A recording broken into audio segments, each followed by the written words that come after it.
இப்போ எப்படின்னா, ஒரு 600 வருஷத்துக்கு முன்னாடி மனுஷனுக்கு இருந்த நெருக்கடி இருக்குது பாருங்கள்.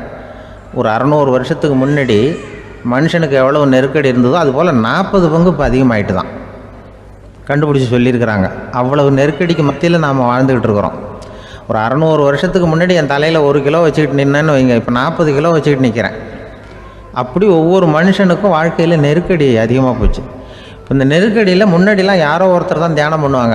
தியானம்னா ஒருத்தர் 2 பேர் காட்டுக்கு போய் தியானம் பண்ணிகிட்டு இருப்பாங்க 600 வருஷத்துக்கு முன்னாடி. இப்போ வீட்டுக்கு வீடு தியானம் நடக்குது. ஏன்னா அந்தளவுக்கு வாழ்க்கையில் ஒரு நிம்மதி வேணும் அப்படின்னு சொல்லி பண்ணிட்டாங்க.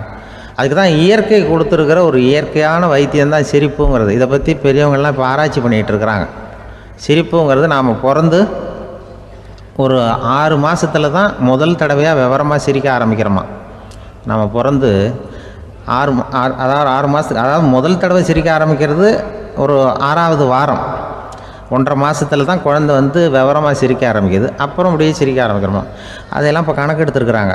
ஒரு குழந்தை ஒரு நாளைக்கு 200 தடவை சிரிக்குதான் ஒரு குழந்தை. பெரியவங்கள்லாம் 15 தடவை சிரிக்கிறாங்களாம். 200 தடவை சிரிச்சுக்கிட்டு இருந்த நாம் அப்படியே குறைஞ்சி 15 ஆகிட்டு.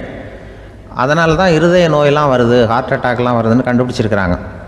200 சிரிப்புக்கு வந்து அது வந்து இயல்புத்தன்மை, மனுஷனுடைய இயல்புத்தன்மை சிரிக்கிறது.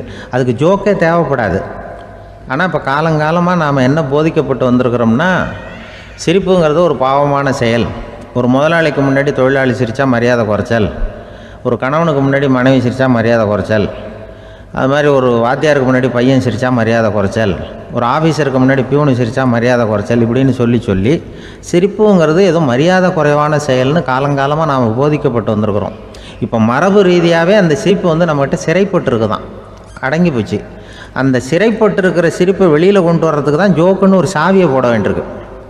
வேறு இந்த ஜோக்குக்கும் சிரிப்புக்கும் சம்மந்தம் இல்லை. அதை ஏற்கனவே இருக்கிறத வெளில கொண்டு வரதுக்கு ஒரு சாவி மாதிரி உபயோகப்படுதுன்னு இப்போ அதை பற்றி ஆராய்ச்சி பண்ணுறவங்களாம் சொல்கிறாங்க. ஏன்னா சிரிப்புக்கு ஜோக்கு தேவைப்படாது. இப்போ ஒரு குழந்தை தொட்டிலில் படுத்துருக்குன்னு வைங்களேன், குழந்தை தொட்டிலில் இருக்குது, அது முகத்துக்கிட்ட போய் ஒரு கிளுகிழுப்பை ஆட்டுங்க சிரிக்கும்.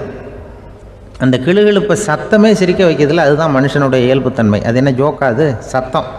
ஒரு கிளுகிழுப்பையை கொண்டு போய் குழந்தை முகத்துக்கிட்ட ஆட்டினா சிரிக்குதே, அதுதான் இயல்புத்தன்மை. அதே கிளுகிழுப்பையை ஒரு தாத்தா மூஞ்சிக்கிட்ட ஆட்டுங்க, கோவம் வந்துடும், அடிக்க வருவார். என்னடா விளையாட்டு இது அப்படிம்பாரு. ஏன்னா அவர் சிரிச்சுக்கிட்டு இருந்தவர், அப்படி இருந்தவர் ஒரு காலத்தில். ஒரு கிளுகிழுப்பைக்கு சிரித்தவர் ஒரு காலத்தில் இப்போ கோவப்படுறாருன்னா அந்த அளவுக்கு நம்ம மாறி போயிட்டே வந்துக்கிட்டு இருக்கிறோம். அதனால் வந்து அந்த இயல்புத்தன்மை மாறாமல் இருக்கணுங்கிறது ரொம்ப முக்கியம். அதுக்காக எல்லோரையும் குழந்தையாக்க முடியாது. மனுஷன் வந்து எல்லோரும் இனிமேல் வந்து வயசுங்கிறது கூட ஆகிட்டே தான் இருக்கும். அதுக்காக குறைச்சிக்கிட்டே போக முடியாது. அதுக்கு யாராவது மருந்து கண்டுபிடிச்சா தான் உண்டு. ஆனால் ஒருத்தர் மருந்து கண்டுபிடிச்சாராம், சொல்லுவாங்க. ஒரு டாக்டர் வந்து ஒரு மாத்திரை கண்டுபிடிச்சாராம். ஒரு மாத்திரை சாப்பிட்டா ஒரு வயசு குறையும், ஒரு மாத்திரை சாப்பிட்டா ஒரு வயசு குறையும் அப்படின்னு ஒரு மாத்திரையை கண்டுபிடிச்சிருக்காரு. ஒரு பாட்டி அம்மா, 90 வயசு பாட்டி, அது போயிருக்கு. அதே டாக்டர்கிட்ட போய், ஐயா எனக்கு ஒரு பாட்டில் மாத்திரை கொடுங்க, இந்த வயசு குறையிற மாத்திரை அப்படின்றது. அவர் ஒரு பாட்டில் கொடுத்தாரு மாத்திரை. பாரும்மா பாட்டியம்மா, ஒரு மாத்திரை சாப்பிட்டா ஒரு வயசு குறையும், எடுத்துகிட்டு போகணும்னு கொடுத்துருக்காரு டாக்டர். இந்த 90 வயசு பாட்டி எடுத்துகிட்டு வீட்டுக்கு வந்துட்டு மறுநாள் அதே டாக்டர்கிட்ட போயிருக்கு. 30 வயசு பொண்ணாக போச்சான். 30 வயசு பொண்ணாக மாறி அதே டாக்டர்கிட்ட போயிருக்கு. இடுப்பில் ஒரு கை குழந்தை, அது சட்டை கிட்ட போடாமல் கட்டவரில் வாயில் வச்சுட்டு உட்காந்துருக்கு. நேராக டாக்டர்கிட்ட போய், டாக்டர் நேற்று வந்தேன், ஏதோ ஒரு மாத்திரை சாப்பிட்டா ஒரு வயசு குறையுன்னீங்க, நான் ஏதோ ஒரு ஆர்வத்தில் ஒரு 30-40 மாத்திரை சாப்பிட்டேன், இப்படி ஆகிட்டேன் அப்படின்னு. இப்போ டாக்டர் சொல்லியிருக்காரு, இதுக்கு ஏமா வருத்தப்படுற, எல்லோரும் வந்து வயசு குறையணும்னு தான் நினைக்கிறாங்க, உனக்கு வயசு குறைஞ்சிட்டுது, நீ சந்தோஷப்படு, இதுக்கே மறுபடியும் என்னட்ட வந்திருக்கிற அப்படின்னாரான் டாக்டர். அப்போ அந்த அம்மா சொல்லித்தான், அதை என்னை பற்றி பரவாயில்ல டாக்டர், என் இடுப்பில் பாருங்கள் கை குழந்தை, இது சட்டை கிட்ட போடாமல் உட்காந்துருக்கு, கட்டவரில் வாயில் வச்சுட்டு உட்காந்துருக்கு, இது ரொம்ப ஆர்வத்தில் ஒரு 70 மாத்திரையை சாப்பிட்டு விட்டுது, இது என் வீட்டுக்காரரு. இவர் வந்து இடுப்பை விட்டு கீழே இறங்க மாட்டேங்கிறாரு. நான் எதையாவது கொடுத்து இனிமேதான் வயசை கூட்டி இறக்கி விடுவேன் டாக்டர் அப்படின்னு தான். அவர் வந்து ஏதோ நமக்கும் இதுக்கும் சம்மந்தம் இல்லைங்கிறது மாதிரி கட்டாரில் வச்சுட்டு அவர் பாட்டு உட்காந்துருக்கார். ஏதோ நமக்கு இந்த உலகமே இல்லை, நமக்கு சம்மந்தம் இல்லைங்கிற மாதிரி உட்காந்துருக்காரு. இப்படியே நான் தூக்கிட்டு எங்கே அலையிறது, இதை அப்படின்னு தான். அதனால் வயசை குறைக்கிறது இயற்கைக்கு விரோதமாக நாம் பண்ண முடியாது. ஆனால் இந்த இயல்புத்தன்மை மாறாமல் வச்சுக்கலாம். குழந்தை மாதிரி மாற முடியாதே தவிர அந்த குழந்தை தன்மையோடு வாழறதுக்கு கற்றுக்கணும். அதுதான் வாழ்க்கையில் இன்பமாக வாழறதுக்கு வழி. குழந்தைத்தனமாக இருக்கக்கூடாது, குழந்தை தன்மையோடு இருக்கணும்னு சொல்லுவாங்க. குழந்தை தன்மைங்கிறது வேறு, குழந்தைத்தனம்ங்கிறது வேறு. அப்படி ஒரு மாத்திரை கண்டுபிடிச்சிட்டா இப்போ யாராவது ஒருத்தவங்க இடுப்பில் குழந்தைய தூக்கிட்டு போனால் போய் கேட்கணும், ஏம்மா இது ஏன் வீட்டுக்காரரா உன் குழந்தையா அப்படின்னு கேட்டு அதுக்கப்புறம் அவருக்கு வணக்கம் சொல்லணும். இப்படிலாம் ஆகிடும் நிலைமை. இயற்கையை நம்ம மாற்ற முடியாது. அதுக்கு தகுந்தாப்புல தான் நாம் பண்ணணும். குழந்தை தன்மையோடு வாழறதுக்கு குடும்பத்தில் குழந்தை தன்மைங்கிறது எப்படின்னா, இப்போ சில பேருக்கு அந்த குழந்தைத்தன்மை உண்டு. ஒரு வீட்டில் ஒரு புள்ள படுத்துருக்கு, அம்மா எழுப்புறாங்க, காலேஜுக்கு நேரமாச்சு எழுந்திரிப்பா, காலேஜுக்கு நேரமாச்சு எழுந்திரிப்பா அப்படின்ட்டு. அந்த அம்மா அந்த புள்ளை சொல்லியிருக்கு, ஐயோ எனக்கு காலேஜுக்கு போகிறதுக்கே பிடிக்கலம்மா, என்னை தொந்தரவு பண்ணாத, காலேஜுக்கு போகிறதுக்கு எனக்கு பிடிக்கல அப்படின்னு தான். அப்போ அந்த அம்மா சொல்லியிருக்கு, ஏன் உனக்கு காலேஜுக்கு போகிறதுக்கு பிடிக்கல, கல்லூரிக்கு போகிறதுக்கு, அதுக்கு 2 காரணம் சொல்லு அப்படின்னு இருக்கா. அப்போ அந்த புள்ளை சொல்லிச்சான், ஏன் பிடிக்கலன்னா கல்லூரியில் இருக்கிற வாத்தியாருக்கும் என்னை பிடிக்க மாட்டேங்குது, ஆசிரியர்களுக்கும். 2வது காரணம், கல்லூரியில் படிக்கிற மாணவர்களுக்கும் என்னை பிடிக்கல, அதனால் நான் காலேஜுக்கு போக மாட்டேன்ற குழந்தை புள்ளை சொல்லியிருக்கு. அம்மா அப்படிலாம் நீ இதுக்காக போகாமல் இருக்கக்கூடாது, நீ போய் தான் ஆகணும் அப்படின்னு பிடிவாதமாக அந்த அம்மா பிள்ளைய எழுப்புனாங்களாம். சரி, நான் எதுக்கு காலேஜ் போகணும்னு சொல்கிறேன், அதுக்கு நீ 2 காரணம் சொல்லு அப்படின்னு தான் அந்த புள்ளை. அப்போ அந்த அம்மா சொன்னாங்களாம், நீ ஏன் காலேஜுக்கு போகணும்னா, முதல் காரணம் உனக்கு வயசு 52, 2வது காரணம் நீ தான் பிரின்சிபால் அப்படின்னு தான். என்ன இருந்தாலும் அவங்க அம்மாவுக்கு அது புள்ள தானே. அதுதான் குழந்தை தன்மைங்கிறது. 52 வயசுலேயும் குழந்தை தன்மையோடு இருக்கார் பாருங்கள், அதுதான் அந்த குழந்தை தன்மையோடு வாழறது தான் வெற்றிக்கு வழின்னு சொல்லுவாங்க. இன்பம் துன்பம் இது 2ம் சேர்ந்தது தான் வாழ்க்கை. இது எல்லாரும் சொல்லிகிட்டு இருக்கிற ஒரு உண்மை. அது சரி, இது 2ம் வர்றதுக்கு என்ன காரணம்? துறவி ஒருத்தர் யோசித்து பார்த்துருக்கார். இன்ப துன்பம் தோன்றுவதற்கு முக்கியமாக 6 காரணங்கள் உண்டு அப்படிங்கிறார் அவர். அது என்னங்கிறத நாமளும் தெரிஞ்சு வச்சுக்குவோமே. இப்போ முதல் காரணம் சுயநலம். ஒரு தாயார் தன்னுடைய சுயநலம் கருதி தன்னுடைய மகன் இன்பமாக இருக்கணும்னு ஆசைப்படுறாங்க. மகனும் அப்படியே ஆசைப்படுறான். அதனால் தாயாரின் இன்ப துன்பங்களை பார்த்துட்டு மகனும் இன்ப துன்பம் அடையிறான். அந்த அம்மாவுக்கும் அதே நிலைமை தான். 2வது காரணம் உறவு. நான் துறவியான பிறகு கூட உறவுங்கிற காரணத்தினால தான் தாயாருடைய சுக துக்கங்களை கண்டு நானும் சுக துக்கம் அடைகிறேன், என் தாயாருடைய நிலைமையும் இதுதான் அப்படிங்கிறார் ஒரு துறவி. 3வது காரணம் என்னென்னா அறிமுகம். எனக்கு அறிமுகமான ஒருத்தரை ரயில் நிலையத்தில் சந்திக்கிறேன். அவர் தன்னுடைய பணப்பையை எங்கேயோ தொலைச்சி விட்டு வருத்தப்பட்டுக்கிட்டு இருக்கிறார். நானும் வருத்தப்படுறேன். அந்த சமயத்தில் யாரோ ஒருத்தர் இதுதானே அவங்க பணப்பை அப்படின்னு சொல்லி கொண்டாந்து நீட்டுறார். பணப்பையை தொலைச்சவர் சந்தோஷப்படுறார், நானும் சந்தோஷப்படுறேன். இது அந்த துறவி சொல்கிற அனுபவம். 4வது காரணம் என்னென்னா கருணை. எனக்கு முன்னே தெரியாத ஒருத்தனை யாரோ ஒருத்தன் அடித்து காயப்படுத்தி போடுறான். கருணை காரணமாக நான் அதுக்காக துக்கப்படுறேன். 5வது காரணம் எதையும் நம்புறது. ஒரு பசுமாட்டை ஒரு முரணை அடிச்சுக்கிட்டு இருக்கிறான் அப்படின்னு ஒருத்தர் நம்மகிட்ட சொல்கிறாருன்னு வைங்க, உடனே நான் துக்கப்படுறேன். இன்னொருத்தர் அந்த முரணனை போலீஸ்காரங்க பிடிச்சிட்டு போயிட்டாங்கன்னு சொல்லி சொல்கிறார், நான் உடனே சந்தோஷப்படுறேன். 3வதாக ஒருத்தர் முதல் 2 பேரும் சொன்னது பொய்யுங்கிறார். அப்போ நான் இன்ப துன்பம் 2மே இல்லாமல் நிம்மதியாக இருக்கிறேன். இது ஒரு விதம். அடுத்தது 6வது காரணம் என்னென்னா தன்மயமாகுதல். ஒரு நாவல் படிச்சுக்கிட்டு இருக்கிறோம், அதில் வர்ற பாத்திரங்களோடு நாம் ஒன்றி போயிடுறோம். அதில் வர்ற பாத்திரங்கள் சிரிச்சுதுன்னா நாமளும் சிரிக்கிறோம், அது அழுதுன்னா நாமளும் அழறோம். அதெல்லாம் அந்த துறவி சொல்கிற அனுபவ உண்மைகள். இன்ப துன்பம் இது 2ம் தோன்றுவதற்கு சுயநலம், உறவு, அறிமுகம், கருணை, எதையும் நம்புறது, தன்மயமாகிறது, இது எல்லாம் தான் முக்கிய காரணம் அப்படின்னு அவர் சொல்கிறார். ஆகக்கூடி ஒட்டு மொத்தமாக யோசனை பண்ணி பார்த்தா பிற பொருள்கள் மீது பற்றுதல் காரணமாக தான் நாம் இன்ப துன்பம் அடைகிறோம் அப்படிங்கிறத புரிஞ்சிக்க முடியுது. மனுஷன் இன்ப துன்பம் அடைகிறதுக்கு 7வது காரணம் கூட ஒன்று உண்டு அப்படின்னு சொல்லிகிட்டே வந்தார் ஒருத்தர். அது என்ன அப்படின்னு கேட்டோம். அதுதான் சார் இந்த நீங்கள் சொல்லிட்டு வர்ற இன்று ஒரு தகவல்னார். எப்படி சொல்கிறீங்கன்னு கேட்டோம். இன்று ஒரு தகவல் கேட்க ஆரம்பிக்கிறப்போ மனசில் இன்பம், ஆரம்பித்த உடனே இது ஏற்கனவே கேட்ட சமாச்சாரமாச்சே அப்படின்னு நினைக்கிறப்போ துன்பம் அப்படின்னு அதுக்கு ஒரு விளக்கம் கொடுத்தார் அவர். ஆஃபீஸில் வேலை பார்க்குற ஒருத்தர் வந்தார். பேசாமல் ஒரு 10 நாள் லீவ் போட்டுடலாமா பார்க்குறேன் அப்படின்னார். ஏன்னு கேட்டோம். என்னுடைய மேலதிகாரி ஒரு முசுடு சார், அவர்கிட்ட வேலை பார்க்குறது ரொம்ப கஷ்டமாக இருக்குது அப்படின்னார். ஆஃபீஸில் வேலை பார்க்குறவங்கெல்லாம் ஒரு விஷயத்தை நல்லா ஞாபகத்தில் வச்சுக்கணும். மேலதிகாரிங்கிறவர் ஒரு பெரிய மகான் இல்லை, அவரும் ஒரு மானிட பிறவி தான். சராசரி மனுஷனுக்குள்ள பலம் பலவீனம் ரெண்டும் அவருக்கும் உண்டு. அதனால் அவரை கொஞ்சம் அனுசரித்து போகிறதுக்கு பழகிறது தான் நல்லது. மேலதிகாரிகளில் பல வகை உண்டு. அதில் முக்கியமாக 3 வகை. அதில் ஒரு வகை எப்படி தெரியுமா? உங்களை ஒரு வேலை செய்கிற மெஷினாக மட்டுமே நினைக்கக்கூடிய வகை. இவங்கள்லாம் எப்படின்னா, எங்கேயாவது வெளியூர் போயிருந்தால் கூட அங்கேருந்து ஃபோன் பண்ணுவாங்க, அந்த வேலை என்னாச்சு, இந்த வேலை என்னாச்சு அப்படின்னு. இவங்களுக்கெல்லாம் உங்கள் நலனை பற்றியோ உங்கள் குடும்பத்தை பற்றியோ அக்கறை இருக்காது. நீங்கள் சொல்கிற யோசனை எதுவும் இவங்ககிட்ட எடுபடாது. கொடுத்த வேலையை பாரு, நீ எனக்கு புத்தி சொல்ல வேணாம் அப்படிம்பாங்க. இவங்களை அனுசரித்து போகிறதுக்கு ஒரே வழி, இவங்க எதை சொன்னாலும் சரின்னு சொல்லிவிட்டு வேலையை கவனிக்க வேண்டியது தான். இவங்கக்கிட்ட வேறு எந்த கேள்வியும் கேட்டுக்கிட்டு இருக்கக்கூடாது. ஆமாம் சாமி போடுறது கௌரவ குறைச்சல் இல்லை, அது ஒரு அலுவலக சௌகரியம், அவ்வளவுதான். இன்னொரு வகையான மேலதிகாரிகள் எப்படி தெரியுமா? இவங்கள்லாம் ஆஃபீஸ் வேலையை பற்றி அதிகமாக கவலைப்பட்டுக்கிட்டு இருக்க மாட்டாங்க. தங்களுடைய சொந்த இமேஜ் பாதிக்கப்படக்கூடாதுங்கிறதுலையே கவனமாக இருப்பாங்க. இவங்கெல்லாம் அடிக்கடி உங்கள் நலனை விசாரிப்பாங்க. அதே மாதிரி நீங்களும் அவரை விசாரிக்கணும்னு எதிர்பார்ப்பாங்க. இந்த ரக அதிகாரிகளுக்கெல்லாம் புது வருட வாழ்த்து அனுப்பலாம், பிறந்தநாள் வாழ்த்து அனுப்பலாம். அவருக்கு எங்கேயாவது ஒரு பாராட்டு விழா நடந்தால் முதல் வரிசையில் போய் உட்காந்து உங்கள் முகத்தை காட்டலாம். ஆஃபீஸ் வேலையை மட்டுமே பார்க்குற பணியாளர்கள் இது மாதிரி அதிகாரிகள்கிட்ட நல்ல பேர் வாங்க முடியாது. இன்னொரு வகையான மேலதிகாரிகள் உண்டு. அவங்க எப்படின்னா, ஆஃபீஸ் வேலையை பற்றியும் கவலைப்பட மாட்டாங்க, தனக்கு கீழே வேலை பார்க்குறவங்கள பற்றியும் கவலைப்பட மாட்டாங்க. எக்காரணம் கொண்டும் தன்னுடைய பொசிஷனுக்கு ஆபத்து வந்துடக்கூடாதுன்னே நினைக்கக்கூடியவங்க இவங்க. இவங்களால் கடுமையான வேலை செய்யவும் முடியாது, தீர்மானிக்கவும் முடியாது. எந்த முடிவையும் எடுக்காமல் அப்படியே தள்ளி போட்டுக்கிட்டே போயிடுவாங்க எல்லாத்தையும். இதனால் என்ன ஆகும்னா, இவருக்கு கீழே வேலை பார்க்குற உங்களுக்கு பொறுப்பு அதிகமாகிடும்.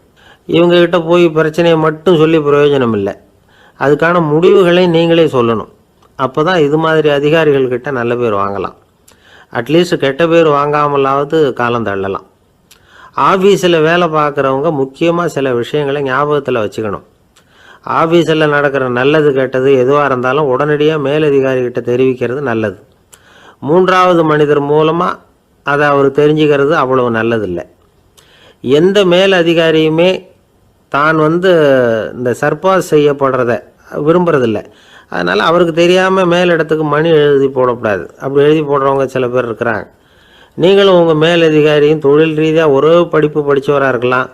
அப்படி இருந்ததுன்னா அட்ஜஸ்ட் பண்ணி போகிறது கொஞ்சம் கஷ்டம்தான். இதை மனசில் வச்சுக்கிட்டு நடந்துக்கணும்.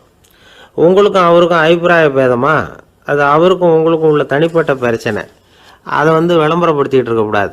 அது அவருடைய கோபத்தை கிளறும். உங்கள் மேலதிகாரி உங்கள் கூட படித்தவராக இருக்கலாம், அதுக்காக அவர் எல்லாருக்கும் முன்னாடி அடைய கிச்சாமி எப்படிடா இருக்க அப்படின்லாம் கேட்டுக்கிட்டு இருக்கக்கூடாது. பொதுவாக யாரும் அதை விரும்புறதில்லை. இவ்வளவையும் உங்கள் மனசில் வச்சுக்கிட்டு கொஞ்சம் சாமர்த்தியமாக நடந்துக்கிட்டிங்கன்னா ஆஃபீஸ் உங்களுக்கு அவஸ்தையாக இருக்காது, ஆனந்தமாக இருக்கும். ஒரு மேலதிகாரி தன்கிட்ட வேலை பார்க்குற ஒருத்தரை பற்றி ரொம்ப பெருமையாக சொன்னாராம். எங்கள் ஆஃபீஸில் எவ்வளவோ பேர் வேலை பார்க்குறாங்க, எல்லாரும் தினமும் ஏதாவது பிரச்சனைகளை சொல்லிகிட்டு இருப்பாங்க. ஆனால் இவர் ஒருத்தர் மட்டும்தான் இது வரைக்கும் என்கிட்ட எந்த பிரச்சனையும் சொன்னதே இல்லை. அவர் பாட்டுக்கு வருவார், வேலை பார்ப்பார், போயிடுவார் அப்படின்னாராம். நான் உடனே அவ்வளவு பெருமைக்குரிய அந்த ஊழியரை பார்த்து கேட்டேன், ஏன்பா உன்னுடைய மேலதிகாரிகிட்ட நீ எந்த பிரச்சனையும் கொண்டுகிட்டு போகிறதே இல்லையாமே அப்படின்னு கேட்டேன். அதுக்கு அவர் சொல்கிறாரு, ஆமாங்க, அது ஏன்னா அவரால் எந்த பிரச்சனையுமே தீர்க்க முடியாதுங்கிறது எனக்கு நல்லா தெரியும், அதனால் அப்படி செய்கிறேன், வேற ஒன்றும் இல்லை அப்படின்னார் ரொம்ப பொறுமையாக. ஒரு கடற்கரை ஓரம், அங்கே ஒரு சின்ன கிராமம். அந்த கிராமத்தில் ஒரு சின்ன பள்ளிக்கூடம். கடற்கரை ஓரத்தில் உள்ள ஒரு விடுதியில் ஓய்வுக்காக ஒருத்தர் தங்கியிருக்கிறார்.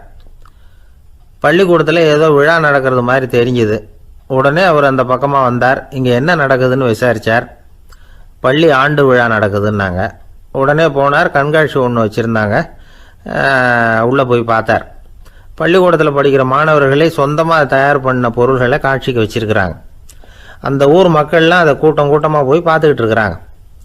இவரும் ஆர்வமாக அதையெல்லாம் பார்த்துக்கிட்டே போகிறார். ஒரு இடத்துல ஒரு சின்ன ரயில் செஞ்சு வச்சுருந்தாங்க, மாணவர்களே தயார் பண்ணது. மின்சாரத்தால் அது ஓடுறது மாதிரி பண்ணி வச்சுருந்தாங்க. அதில் ஒரு சின்ன பொத்தான் இருக்கும், அது அமுக்குனா ரயில் ஓடும், சுற்றி சுற்றி வரும். மாணவர்கள் எதிரில் நின்று அதுக்கு விளக்கம் கொடுத்துக்கிட்டு இருக்கிறாங்க. இவர் அதை கவனித்தார். ரயில் ஓடுறத பார்த்தார். அங்கே நின்றுக்கிட்டு இருந்த மாணவர்கள்கிட்ட விளையாட்டாக கேட்டார், ஏன்பா இந்த ரயில் எதனால் ஓடுது அப்படின்னு கேட்டார் இவர். சக்தியினால் ஓடுது அப்படின்னாங்க மாணவர்கள். அது என்ன சக்தின்னு கேட்டார். அதுக்கு பேர் மின்சாரம் அப்படின்னாங்க. சரி, நீங்கள் மின்சாரத்தை பார்த்துருக்குறீங்களா அப்படின்னார். நாங்கள் பார்த்தது இல்லைங்க, ஆனால் இதை செய்யறதுக்கு எங்களுக்கு உதவி பண்ண ஆசிரியர் ஒரு பட்டதாரி, ஒரு கால் அவர் பார்த்துருக்கலாம் அப்படின்னாங்க. அவர் எங்கே இருக்காருன்னு கேட்டார். இதோ அழைச்சிட்டு வர்றோம்னு ஓடினாங்க. அவரை அழைச்சிட்டு வந்தாங்க. அவர்கிட்ட ஒரு பெரியவர் கேட்டார், மின்சாரத்தை நீங்கள் பார்த்துருக்குறீங்களா அப்படின்னு. மின்சாரத்தை பார்க்குறதாவது நான் பார்த்ததே இல்லை. நான் பார்த்தது அது செயல்படுற விதத்தை தான். அது விளக்கை எரிய வைக்குது, ரயிலை ஓட வைக்குது, இது மாதிரி எத்தனையோ எந்திரங்களை செயல்பட வைக்குது. ஆனால் உண்மையிலேயே அது என்னன்னு எனக்கு தெரியாது. ஒருவேளை இந்த பள்ளிக்கூடத்து தலைமை ஆசிரியருக்கு தெரிஞ்சிருக்கலாம், ஏன்னா அவர் ஒரு மேல்நிலை பட்டதாரி அப்படின்னாராம் அவர். சரின்னு போய் தலைமை ஆசிரியரை கூப்பிட்டுக்கிட்டு வந்தாங்க. அவர்கிட்டையும் இதே கேள்வி கேட்டாராம் அவர். மன்னிக்கணும், இந்த கேள்வி இதுவரைக்கும் யாரும் என்கிட்ட கேட்டதில்லை. சக்தியை யாரும் பார்க்க முடியாது, ஆனால் அது செயல்படும் விதத்தை தான் பார்க்க முடியும் அப்படின்னாராம் அவர். இப்போ இதுவரைக்கும் கேட்டுக்கிட்டு இருந்த பெரியவர் சிரித்தார். சிரிச்சுட்டு சொன்னாராம், சரி, அதுக்காக ஒன்றும் கவலைப்படாதீங்க, என்னுடைய பெயர் தாமஸ் ஆல்வா எடிசன் அப்படின்னாராம். இதை கேட்டதும் அங்கே இருந்தவங்களுக்கெல்லாம் அதிர்ச்சி, ஆச்சரியம். என்னது, நீங்கள் தானா எடிசன்? நீங்கள் எவ்வளவு மின்சார கருவிகளை உண்டாக்கி இருக்கிறீங்க, நீங்களா இந்த கேள்வியை கேட்டது அப்படின்னாங்களாம். ஆமாம், நான் தான் கேட்குறேன், ஏன்னா நானே மின்சாரத்தை பார்த்தது கிடையாது அப்படின்னாராம் அவர். அன்புங்கிறது இப்படிப்பட்டது தாங்கிறார் ஓஷோ. அன்புங்கிறது நம்ம உடற்கூறு அமைப்பில் இல்லை, அது நம்ம உடம்புல உள்ள சுத்த சக்தியின் வெளிப்பாடு. அதை உணரத்தான் முடியுமே தவிர பார்க்க முடியாது. அன்பே உன்னை நான் என் இருதயத்தில் வச்சிருக்கிறேன் அப்படின்னுலாம் சொல்லுவான். இதெல்லாம் சும்மா. இது டாக்டர்கள் சொல்கிற இருதயம் கிடையாது. அது ரத்தத்தை தள்ளுகிற ஒரு கருவி, அவ்வளவுதான். ஞானிகள் சொல்லுகிற இதயம் வேற, அது கண்ணுக்கு புலப்படாத ஒரு சக்தி. என்னுடைய இதயம் ரொம்ப விசாலமானது சார் அப்படின்னார் ஒருத்தர். அப்படிங்களான்னு ரொம்ப மரியாதையா, ஆமாங்க, டாக்டர் அப்படி தான் சொல்கிறார், கொஞ்சம் வீங்கி போய் பெருசாக இருக்குதான் அப்படின்னார். ஒரு மனுஷனுக்கு 3 விதத்தில் கர்வம் உண்டாகிறதுக்கு வாய்ப்பு உண்டு. பணம், பதவி, புகழ். பணம் அதிகமாக வந்தால் கர்வம் வரலாம், பதவி பெருசாக வந்துட்டுதுன்னா கர்வம் வரலாம், புகழ் அதிகமாக போனாலும் கர்வம் வரலாம்.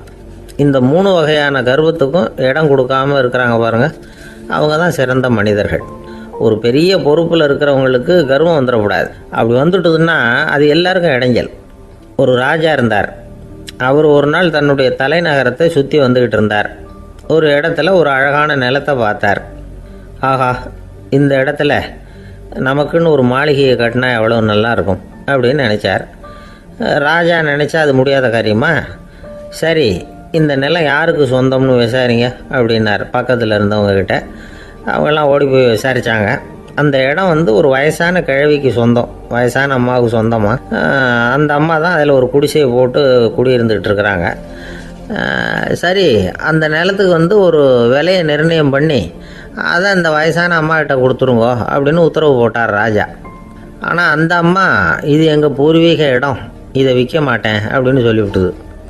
சரி, 2 பங்கு விலை கொடுக்குறோம்னு சொல்லி பாருங்க அப்படின்னாங்க.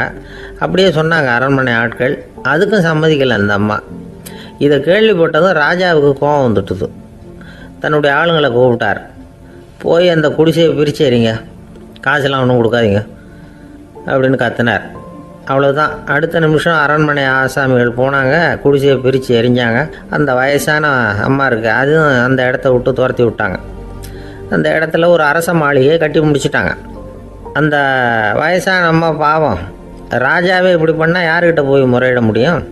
ஒரு ஞானி இருந்தார், அவர்கிட்ட போய் சொன்னாங்க. அவர் இவங்க சொன்னதை கேட்டு மனசில் வச்சுக்கிட்டார். ஒரு நாள் அந்த ராஜாவே இந்த ஞானியை கூப்பிட்டார். புதுசாக ஒரு மாளிகை கட்டியிருக்கிறேன், வந்து பாருங்கன்னு. சரின்னு சொல்லி இந்த பெரியவர் ஒரு நாள் இந்த மாளிகைக்கு போனார். சும்மா போகல, ஒரு கழுதையையும் ஓட்டிகிட்டு போனார். கொஞ்சம் சாக்குகள், வெத்து சாக்கு, அதையும் எடுத்து கழுதை முதுகில் போட்டு கழுதையை ஓட்டிகிட்டு போகிறார். ராஜா பார்த்தார். அவருக்கு இது ஆச்சரியமாக இருந்தது. என்ன இது, மாளிகைக்கு வந்துட்டு போங்கன்னு கூப்பிட்டா கழுதை, சாக்கு இதெல்லாம் கொண்டு வராரு, ஒன்றும் புரியலையேன்னு நினச்சார். எதுக்காக இதெல்லாம்னு கேட்டார். அரசருடைய தோட்டத்திலேருந்து கொஞ்சம் மண் எடுத்துகிட்டு போகிறதுக்கு ஆசைப்பட்றேன், அதுக்கு நீங்கள் அனுமதி கொடுக்கணும் அப்படின்னாரு இவர். இது என்ன வேடிக்கையான கோரிக்கையாக இருக்குது அப்படின்னு நினச்சார் ராஜா. இருந்தாலும் மண் தானே கேட்குறாரு, எடுத்துகிட்டு போகட்டுமே அப்படின்னு நினச்சார். சரின்னு அனுமதி கொடுத்தார். அந்த பெரியவர் தோட்டத்துக்கு போனார், மண்ணை வெட்டினார், சாக்கில் போட்டு நிரப்புனார். ராஜாவை கொஞ்சம் கிட்ட வாங்கன்னு கூப்பிட்டார். இந்த மண் மூட்டையை தூக்கி கழுதையோட முதுகில் வைக்கணும், கொஞ்சம் உதவி பண்ணுங்கன்னார். ஓ பண்ணுறேனே அப்படின்னு சொல்லி ராஜா கிட்ட போனார். மூட்டையை தூக்கி பார்க்குறாரு, முடியல, திணறி போயிட்டார். இப்போ அந்த ஞானி பேசினாராம், அரசே, இந்த ஒரு சாக்கு மண்ணையே உங்களால் தூக்க முடியல, அந்த கிழவிகிட்ட இருந்து அந்த அக்கிரமமாக அபகரித்த இந்த தோட்டம் பூராவையும் சுமக்கணும்னு ஆசைப்படுறீங்களே, அது உங்களால் முடியுமா அப்படின்னு கேட்டாராம். ராஜா யோசனை பண்ண ஆரம்பித்தார். தன்னுடைய செயலுக்காக வருத்தப்பட்டாராம். அந்த வயசான அம்மாவை உடனடியாக வரவழைச்சார். தாயே, தப்பு பண்ணிட்டேன், என்னை மன்னிச்சுக்குங்க, இன்னையிலேருந்து இந்த மாளிகையும் தோட்டமும் உங்களுக்கு தான் சொந்தம் அப்படின்னு சொல்லிவிட்டாராம். போகிறப்ப இந்த உலகத்திலேருந்து எண்ணத்தை எடுத்துகிட்டு போக போகிறோம், அதனால் ரொம்பவும் அலட்டிக்க வேண்டியதில்லை, கர்வப்பட வேண்டியதில்லை அப்படிங்கிறது ஒரு பெரிய உபதேசம்.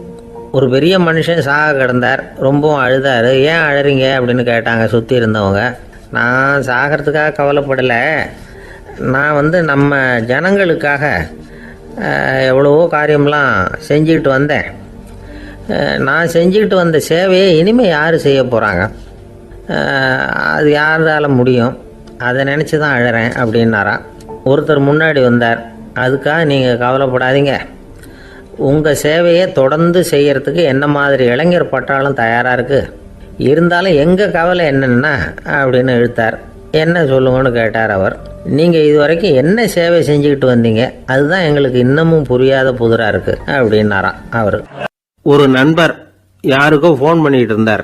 அவர் பேசி முடித்ததும் நான் அவரை பார்த்து, இப்போ ஃபோன் பண்ணிங்களே, அந்த ஃபோன் நம்பர் என்ன அப்படின்னு கேட்டேன்.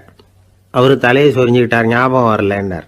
சரி சார், அதை விடுங்க, உங்கள் மனைவி பேர் என்ன அப்படின்னு கேட்டேன். மாலதின்னார். என்ன சார் இது வேடிக்கை, கொஞ்ச நேரத்துக்கு முன்னாடி பேசின ஃபோன் நம்பர் மறந்து போச்சு, எப்போவோ கல்யாணம் பண்ணிக்கிட்ட மனைவி பேர் மறக்கலை, அதை கரெக்டாக சொல்லிவிட்டீங்களே அப்படின்னு கேட்டேன். அவர் என்ன ஒரு மாதிரியாக பார்த்தார். அவர் அப்படி என்னை பார்த்ததில் ஒன்றும் தப்பு இல்லை, ஏன்னா நாம் எல்லாருமே அப்படித்தானே, ஒரு குறிப்பிட்ட காரியத்துக்காக தொலைபேசியில் ஒருத்தட்ட பேசுகிறோம், அதுக்கப்புறம் அந்த எண் நமக்கு அனாவசியம், அதனால் மறந்துடுறோம். இதுக்கு பேர் தான் தற்காலிக ஞாபகம். ஆனால் மனைவி பேரை மறந்துட முடியுமா? முடியாது. அது அவசியமான ஒன்று. அடிக்கடி அந்த பேரை உபயோகப்படுத்துகிறோம், அதனாலேயும் அது முக்கியங்கிறதுனாலேயும் அதை மறக்கிறது இல்லை. இதுக்கு பேர் நிரந்தர ஞாபகம். சரி, இந்த தற்காலிக ஞாபகம், நிரந்தர ஞாபகம், இது ரெண்டு ஞாபக அளவுகளையும் கட்டுப்படுத்துறது எது அப்படின்னா மூளைக்குள்ள நடக்கிற மின்சார நடவடிக்கைகள் தான். தற்காலிக ஞாபகம் ஒரு மின்னல் மாதிரி தோன்றி மறையுது, நிரந்தர ஞாபகம் ஒரு படிவம் போல மூளையில் படிஞ்சுடுது. ஒரு சம்பவத்தின் பல பிரதிகள் மூளையில் பல்வேறு பகுதிகளிலேயும் படியறதுனால ஒன்று மறைஞ்சாலும் மறந்தாலும் இன்னொன்று மறையறதில்லை. இப்படிப்பட்ட நிலைமையில தான் இந்த தொண்டையில் இருக்கு, வாயில் வரமாட்டேங்குது சார் அப்படிமா. ஒருத்தருக்கு எந்த துறையில் ஆர்வமும் ஈடுபாடும் அதிகமோ அது சம்பந்தமான ஞாபக சக்தி அதிகமாக இருக்கும். தொழிலை விரும்புகிற ஒரு டெலிஃபோன் ஆபரேட்டருக்கு எண்கள்லாம் நல்ல ஞாபகம் இருக்கும். அது மாதிரி கவிஞர்களுக்கு வார்த்தைகள் நல்ல ஞாபகத்தில் இருக்கும். இது ஒரு பக்கம் இருந்தாலும் ஒரு மூளை எண்களை விட எழுத்துக்களை விட படங்களை ரொம்ப சுலபமாக ஞாபகத்தில் வச்சுக்குது. புரிஞ்சுக்கிற தன்மை, அனுபவம், புத்தி கூர்மை இது கூடி குறையிறத பொறுத்து ஞாபக சக்தியும் ஏறும் இறங்கும். இப்போ உதாரணத்துக்கு ஒரு பையனுக்கு படித்தது எதுவும் ஞாபகத்தில் இல்லைன்னா அவன் அதை சரியாக புரிஞ்சுக்கலன்னு அர்த்தம். இந்த மறதிங்கிறது எந்த சமயத்தில் ஒரு பிரச்சனை ஆகுது தெரியுமா? உங்களுக்கு வேண்டியப்பட்ட ஒருத்தரை ஞாயிற்றுக்கிழமை சாயந்தரம் சரியாக 5 மணிக்கு கடற்கரைக்கு வர சொல்லிவிட்டு அந்த நேரத்தை மறந்துவிட்டா அது பரவாயில்ல, வர சொன்னதையே மறந்துவிட்டாதான் நிலைமை மோசம்னு அர்த்தம். இப்படி இருந்தால் இது சிகிச்சை எடுத்துக்க வேண்டிய நிலைமைங்கிறத புரிஞ்சுக்கணும். ஆமாம், இதுக்கும் மருந்து இருக்குது.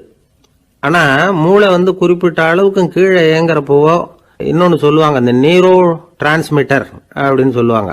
அப்படிங்கிற மூளை ரசாயனம் ரொம்பவும் குறைஞ்சி போகிறப்போ மட்டும்தான் உபயோகப்படும். டாக்டர் என்ன சொல்கிறாங்க தெரியுமா? மூளையை பொறுத்த வரைக்கும் அதில் ஞாபக சக்தி அதிகமாக உள்ள மூளை, மறதி உள்ள மூளை அப்படின்னு ஒன்றும் கிடையாது அப்படிங்கிறாங்க. நினைவு வச்சுக்கிறதுக்கு பயிற்சி அளிக்கப்பட்ட மூளை, பயிற்சியற்ற மூளை அப்படின்னு வேணும்னா சொல்லலாம் அப்படின்னு சொல்கிறாங்க. அதனால் நம்ம ஞாபக சக்திங்கிறது நம்மகிட்ட இருக்கிற பயிற்சி, முயற்சி இதை பொறுத்து தான் அமையும். ஒருத்தர் ஒரு பென்சிலை எங்கேயோ வச்சுக்கிட்டு தேடிக்கிட்டு இருந்தார். அப்புறம் என்னமோ தீவிரமாக யோசனை பண்ணி அதை ஞாபகப்படுத்தி பார்த்துக்கிட்டு இருந்தாராம். எதிரில் உட்காந்துருந்தவர் சொன்னார், பென்சிலை தானே தேடிட்டு இருக்கீங்க, அது உங்கள் வலது காதில் இருக்குது சார் அப்படின்னாராம் அவர். இதுக்கு அவர் சொல்லியிருக்காரு, பென்சிலை வலது காதில் தான் வச்சுருக்கேங்கிறது எனக்கு நல்லா ஞாபகம் இருக்குது, ஆனால் எது வலது காதுங்கிறது தான் மறந்து போச்சு அப்படின்னாராம். அவர் அதை தான் யோசிச்சுட்டு இருந்திருக்கிறார். கடற்கரை ஓரமாக ஒரு பெரியவர் கையால் மணலை கீறிக்கிட்டே உட்காந்துருக்கிறார். என்னத்தையும் தேடிட்டு இருக்கிறது மாதிரி தெரிஞ்சுது. மெதுவாக கிட்டத்தில் போய் என்னத்தை தேடிட்டு இருக்கிறீங்க அப்படின்னு கேட்டோம். அவரு சாவகாசமாக நிமிந்து பார்த்து நிம்மதியை தேடிட்டு இருக்கிறேன்னார். நாங்கள் ஒரு மாதிரி ஆயிட்டோம். இருந்தாலும் சமாளிச்சுக்கிட்டு, சார் மணலில் கிழிஞ்சல் தான் கிடைக்கும், நிம்மதி கிடைக்காது அப்படின்னோம். சரி, இன்னைக்கு வசமா நம்மகிட்ட ஒரு ஆள் மாட்டிக்கிட்டார் அப்படின்னு நினைச்சு அவர் பக்கமா போய் உட்காந்துக்கிட்டு கதை சொல்ல ஆரம்பிச்சிட்டோம். ஒரு பெரிய மன்னர் இருந்தார். அவருக்கு எல்லா வசதியும் இருந்தது. இருந்தாலும் ஒரே ஒரு குறை. அது என்னன்னா நிம்மதி இல்லைங்கிற குறை. அரண்மனையில தினமும் கலை நிகழ்ச்சி, நாட்டியம் எல்லாம் நடந்துகிட்டு தான் இருந்தது. இருந்தாலும் நிம்மதி இல்லை. சரி, நிம்மதி எங்க கிடைக்கும் அப்படின்னு தேட ஆரம்பிச்சார். உடனே அதுக்கான முயற்சிகள்ல தீவிரமா இறங்கினார். நாட்டில் உள்ள தத்துவ மேதைகளை எல்லாம் கூப்பிட்டுட்டு வர சொன்னார். எல்லாரும் சேர்ந்தாங்க. அவங்கள பார்த்து நிம்மதி எங்க இருக்குது அப்படின்னு விசாரிச்சார்.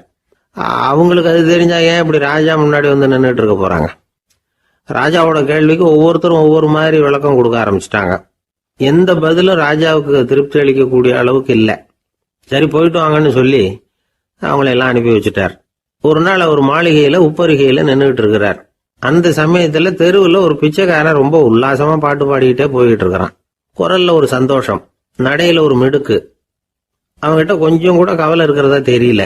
உடனே ராஜா அதை பார்த்தார். ஏவலாளிகளை கைதட்டி கூப்பிட்டார். உடனே ஓடி போய் அந்த பிச்சைக்காரனை இங்க அழைச்சிட்டு வாங்கன்னு உத்தரவு போட்டார். இவங்க உடனே ஓடி போய் அவனை கூப்பிட்டாங்க. அரண்மனைக்கு வாழ்ந்தாங்க. அவன் வரல. அரண்மனைக்குள்ள அடி எடுத்து வைக்க மாட்டேன்னு சொல்லிவிட்டான். ராஜா கிட்ட விஷயத்தை சொன்னாங்க. அவருக்கு ரொம்ப ஆச்சரியம், இப்படி ஒரு ஆள் இருக்கிறானா அப்படின்னு. சரி, அவன் என்னதான் சொல்றான் அப்படின்னு விசாரிச்சார். இவங்க மறுபடியும் தெருவுக்கு போய் கேட்டாங்க. என்னை பார்க்கணும்னா ராஜா விருப்பப்பட்டாருன்னா அவரை வேணும்னா இங்க வர சொல்லுங்க அப்படின்னு சொல்லிவிட்டான். அதை ராஜா கிட்ட சொன்னாங்க.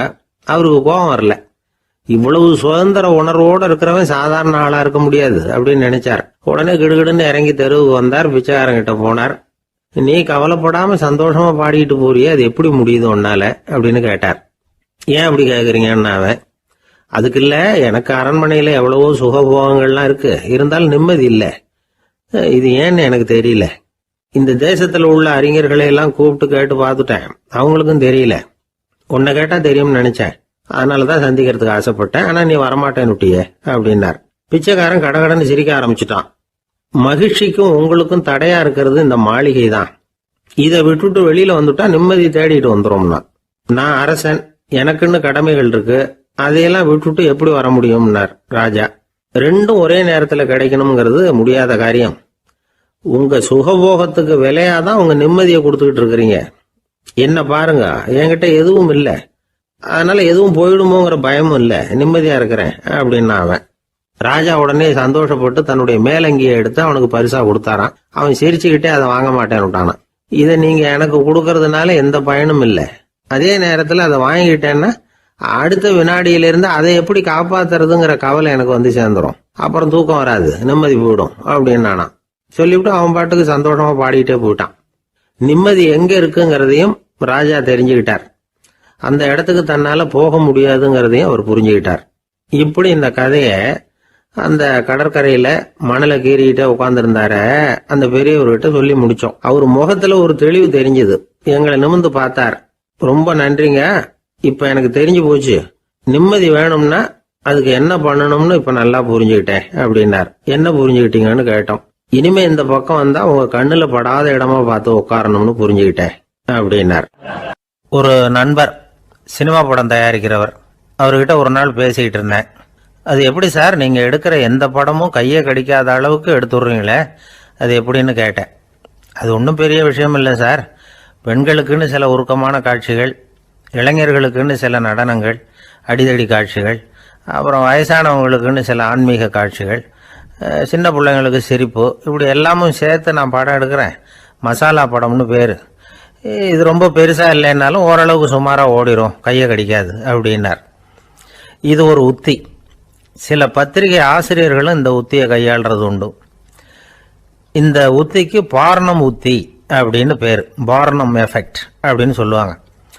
அதாவது ஃபீனியஸ் டி பார்னம் அப்படின்னு ஒருத்தர் அமெரிக்காவில் இருந்தாராம். அதாவது 19ஆம் நூற்றாண்டில் அமெரிக்காவில் கொடிகட்டி பறந்த ஒரு சர்க்கஸ் நிறுவனத்தின் அதிபர் அவர். இந்த உலகத்தில் ஒவ்வொரு நிமிஷமும் ஒரு ஏமாளி பறந்துக்கிட்டே இருக்கிறான் அப்படிங்கிறது அவருடைய சித்தாந்தம்.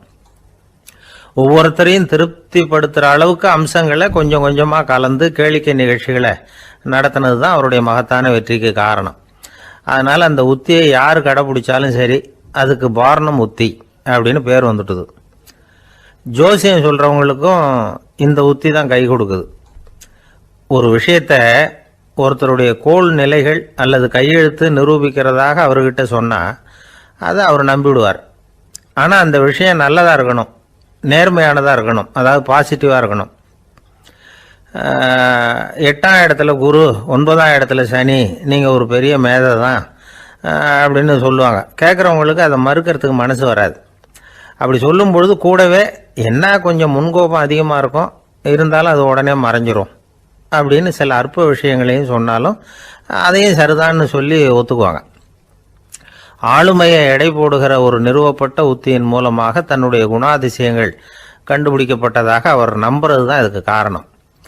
இந்த மாதம் பணத்தட்டுப்பாடு கொஞ்சம் இருக்கும், உடம்புல ஏதாவது கொஞ்சம் அசௌகரியம் இருக்கும், வீட்டுக்குள்ளே லேசாக மனஸ்தாபம் வரலாம். இது மாதிரி பொதுப்படையாக சிலதை சொன்னாலே போதும், மக்களை நம்ப வச்சுடலாம். இதெல்லாம் நமக்கு மட்டும்தான் ஏற்படுது அப்படின்னு சொல்லி அவங்க நினைக்கிறது தான் காரணம். இதுதான் பார்னம் உத்திங்கிறது. மனிதர்கள் பாராட்டுக்களை விரும்புகிறதும் விமர்சனங்களை வெறுக்கிறதும் பார்னம் உத்தியின் அடுத்த கூறு. அதனால் ஒருத்தருக்கு ஜோசியம் சொன்னாலும் சரி, அவருடைய ஆளுமையை மதிப்பிடுறதாக இருந்தாலும் சரி, அவரை புகழற மாதிரி இருந்தாலும் சரி, அப்படி இருந்தால் தான் அது சரியாக இருக்கும். சாதகமான விஷயங்களை அதிகமாகவும் பாதகமான விஷயங்களை நாசூக்காகவும் சொன்னால் மக்கள் அதை நம்பிவிடுவாங்க. ஒருத்தரை கருமின்னு சொன்னால் ஏற்றுக்க மாட்டார். அதையே கொஞ்சம் மாற்றி நீங்கள் கொஞ்சம் சிக்கனமான ஆசாமி அப்படின்னு சொன்னால் நீங்கள் சொல்கிறது சரிதான் சார் அப்படிம்பார். நீங்கள் பெரிய செலவாளி தான், இருந்தாலும் நல்ல விஷயங்களுக்கு தான் செலவழிப்பீங்க அப்படின்னு சொல்லணும். இப்படி இந்த பார்னம் உத்தியை கடைபிடிச்சி இன்றைக்கி வெற்றிகரமாக காலம் தள்ளுறவங்க நிறைய பேர் இருக்கிறாங்க. இந்த உலகத்தில் ஒவ்வொரு நிமிஷமும் ஒரு ஏமாளி பறந்துக்கிட்டே இருக்கிறான் அப்படிங்கிறது தான் ஃபீனியஸ் பார்னம் அவர்களுடைய நம்பிக்கை. அதை விட அடுத்தவங்களை ஏமாளியாக நினைக்கிற மனுஷர்கள் தான் இன்றைக்கி உலகத்தில் ரொம்ப அதிகம். ஒருத்தர் தன்னுடைய மேலதிகாரிகிட்ட போய், ஐயா ஒரு நாள் லீவு வேணும், என் தங்கச்சிக்கு கல்யாணம் அப்படின்னார். அவர் பார்த்தார், ஒரு 10 நிமிஷம் வெளியில் இருங்கன்னார். 10 நிமிஷம் கழித்து கூப்பிட்டார், இதை பாருங்கள், நீங்கள் சொல்கிறது பொய். இப்போ உங்கள் தங்கச்சிக்கு ஃபோன் பண்ணேன், அவங்க தனக்கு 2 வருஷத்துக்கு முன்னாடியே கல்யாணம் ஆகிட்டதாக சொல்கிறாங்க அப்படின்னார். உடனே இவர் சொன்னார், சார் இப்போ நீங்கள் சொல்கிறதும் பொய்யாக தான் இருக்கணும், ஏன்னா நிஜமாக எனக்கு ஒரு தங்கச்சியே கிடையாது அப்படின்னார்.